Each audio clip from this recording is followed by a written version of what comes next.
गीतों के बोल बड़े अनमोल, सुनो इनकी कहानी, जानो इनका मोल। गीतों के बोल बड़े अनमोल, गागर में भरा है सागर, किया गीतों में अध्यात्म उजागर। गीतों के बोल बड़े अनमोल। आप सबको मेरा प्रणाम और स्वागत है विश्व शांति दर्शन के मंच पर। चैनल के दृष्टा और मार्गदर्शक हैं संत ज्ञानेश्वर और संत तुकाराम के अटूट भक्त विश्वधर्मी प्रोफेसर डॉक्टर विश्वनाथ कराड़, जिन्होंने पुणे में दुनिया का सबसे बड़ा विश्व शांति स्तूप बनाकर इतिहास रच दिया है। आप देख रहे हैं गीतों के बोल बड़े अनमोल, और हम चर्चा कर रहे हैं शैलेंद्र के लिखे उन गीतों की जिनमें दर्द, रोष, व्यंग, गहराई और अध्यात्म छिपा है। शैलेंद्र हमेशा भारतीय संस्कृति और अस्मिता से जुड़े रहे हैं। 1953 में एक फिल्म रिलीज हुई थी, नाम था शिकस्त, जिसके नायक और नायिका थे दिलीप कुमार और नलिनी जयवंत। ये फिल्म एक विधवा की कहानी है जिसका पति कुछ समय पहले मर चुका था, लेकिन अब वो उसी आदमी के साथ अपने प्यार को फिर से शुरू करना चाहती है जिससे वो अपने मृत पति से शादी करने से पहले प्यार करती थी। दुर्भाग्य से उसके लिए सामाजिक रीति रिवाज विधवाओं के पुनर्विवाह की अनुमति नहीं देते हैं।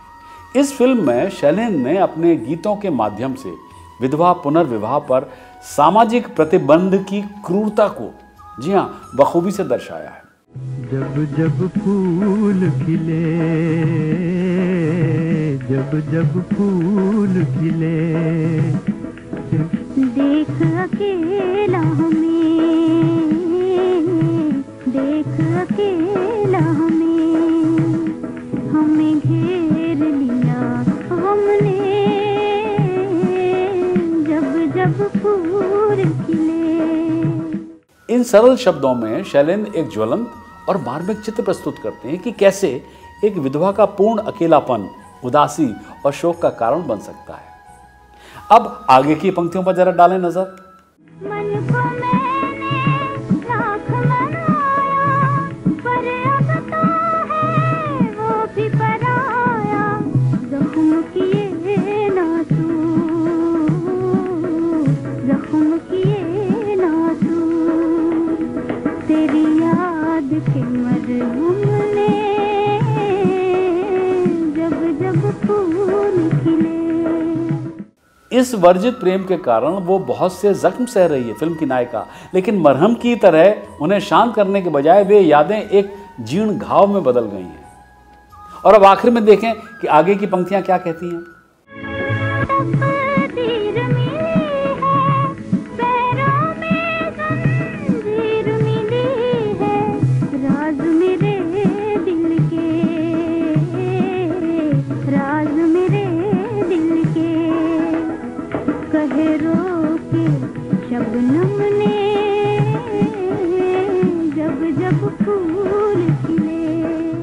विधवा पुनर्विवाह की सामाजिक वर्जना की भारी जंजीरों से दबी हुई नायिका अपनी मानसिक पीड़ा किसी से साझा करने में दरअसल असमर्थ है, लेकिन गीत में शबनम यानी ओज का जिक्र है, जो उसके दर्द से इतना आहत होते हैं शबनम की आंखों में, उनके भी शबनम की आंखों में भी आंसू आ जाते हैं। वाह शैलेंद्र जी वाह, क्या लिखा है।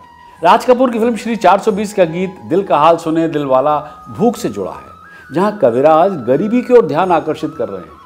शैलेंद्र जैसा ही कोई इस गीत को इस तरह से लिख सकता था। ये फिल्म देखने वालों के दिलों को इसके बोल छू गए थे। छोटे से घर में गरीब का बेटा, मैं भी हूँ माँ के नसीब का बेटा। रंजो हम बचपन के साथी, आंधियों में जली जीवन बाती। भूख ने है बड़े प्यार से पाला। अब डालते एक नजर इस गीत की अंतिम पंक्ति पर। गीत के बोलों द्वारा यह कहना कि भूख ने आपको प्यार से पाला है, एक ही गीत में दो बिल्कुल बिल्कुल विपरीत भावनाओं, दुख और प्यार को एक साथ जोड़ रहे हैं शैलेंद्र। केवल कविराज ही अपनी कलम से ऐसा अविश्वसनीय काम कर सकते हैं। देखा जाए तो इस गीत में शैलेंद्र के वास्तविक जीवन के अनुभवों को दर्शाया गया है। फिर भी ये गीत वंचित और उत्पीड़ित लोगों की एक दिल दहला देने वाली कहानी भी प्रस्तुत करता है, जो सिर्फ अपने जन्म के कारण खुद को इस असमान और अन्यायपूर्ण दुनिया के गलत पक्ष में पाते हैं। उपयुक्त गीत ये भी बताता है कि अमीर किस तरह से गरीबों का दमन कर रहे हैं, उद्योगपति किस तरह से मजदूरों का शोषण कर रहे हैं। मंजिल मेरे पास खड़ी है, पाँव में लेकिन बेड़ी पड़ी है, टांग अधराता है दौलत वाला। इतना ही नहीं, शैलेंद्र द्वारा लिखी गई ये पंक्तियां मजदूरों के अधिकारों के लिए एक रैली का नारा भी बन गई थी। क्या है ये पंक्तियां जो आज तक लोग याद रखते हैं? तुमने मांगे ठुकराई हैं, तुमने तोड़ा है हर वादा, छीनी हमसे सस्ती चीजें, तुम छटनी पर हो आमादा, तो अपनी भी तैयारी है, तो हमने भी ललकारा है, हर जोर जुल्म की टक्कर में हड़ताल हमारा नारा है। इसी तरह 1959 की फिल्म उजाला का ये गीत भूख और गरीबी का एक उदाहरण प्रस्तुत करता है। चूल्हा है ठंडा पर पेट में है आग, चूल्हा है ठंडा पर पेट में है आग, गरम गरम रोटियां कितना हसीन ख्वाब। चूल्हा है ठंडा पड़ा और पेट में आग है, गर्मा गर्म रोटियां कितना हंसी ख्वाब है। तो क्या निष्कर्ष निकलता है शैलेंद्र के लिखे इन गीतों से, जिनमें दर्द, रोष, व्यंग, गहराई और अध्यात्म छिपे हैं? दरअसल शैलेंद्र ने बचपन में अकल्पनीय भूख, गरीबी और भेदभाव का सामना किया था।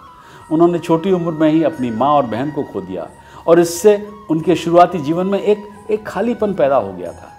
कई बार तो भूख मिटाने के लिए शैलेंद्र को बीड़ी पीने पर मजबूर होना पड़ा था अपनी भूख मारने के लिए। गरीबी और भूख के प्रति क्रूरता और शोषण के खिलाफ आंदोलन को एक आवाज़ की ज़रूरत थी उस दौर में, और ये शैलेंद्र ही दे सकते थे आवाज़। उस समय हिंदी सिनेमा में उर्दू शायरी का बोलबाला था। तब शैलेंद्र ने अपने गीतों में रोज़मर्रा की हिंदुस्तानी जुबान पेश की। सजन रे झूठ मत बोलो, खुदा के पास जाना है, न हाथी है न घोड़ा है, वहाँ पैदल ही जाना है, सजन रे झूठ मत बोलो। शैलेंद्र दरअसल एक जन कवि थे।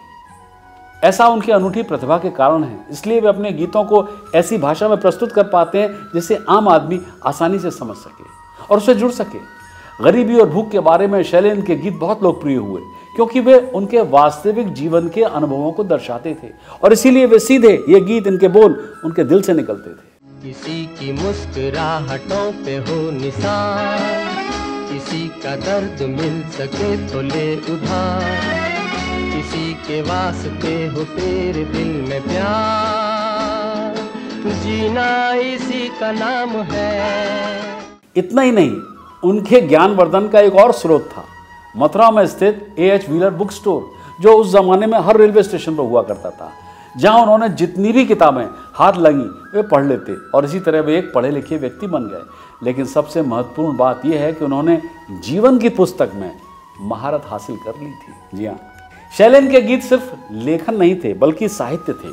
शैलेंद्र सिर्फ गीतकार नहीं थे बल्कि एक सार्वजनिक दार्शनिक भी थे, क्योंकि वे चुपचाप ऐसे गीत लिखने में कामयाब रहे जिनमें भारतीय समाज के लिए सही मूल्य शामिल थे।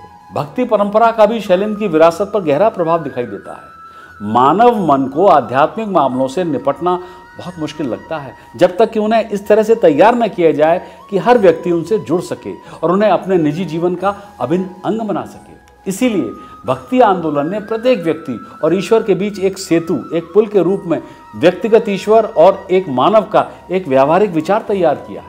तो ये थे शैलेंद्र के लिखे हुए कुछ गीतों के फलसफे जिन्हें मैंने आपके सम्मुख रखा। उम्मीद है एपिसोड आपको पसंद आया होगा। अगली बार ढूंढेंगे अध्यात्म गुलजार के लिखे गीत तुझसे नाराज नहीं जिंदगी हैरान हूं मैं।